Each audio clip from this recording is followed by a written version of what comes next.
सहस्रा अक्षर परमेभ्यो नमः।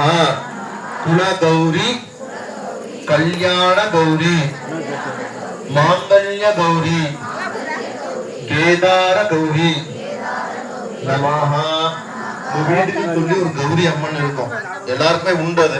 அந்த கௌரிய பிரார்த்தனை பண்ணிக்கோங்க. அந்த கௌரி தான் உங்களுக்கு லட்சணத்தை கொடுக்கறது. நீ எங்க போனாலும் மொத்த காரியம் தொடங்கும்.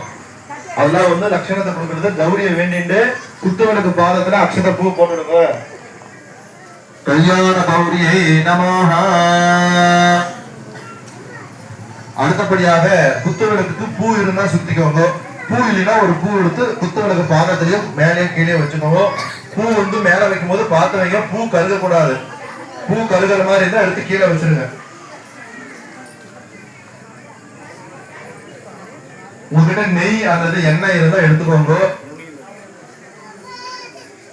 அப்படி சொல்லுங்க. ஓம் இதம் பிரம்ம புனிமஹே உபாப்யாம் தேவ யாக்யாத் தேவ லக்ஷ்மியை நமஹ.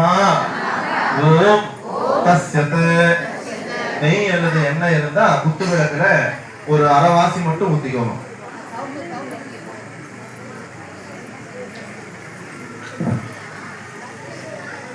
அடுத்தபடி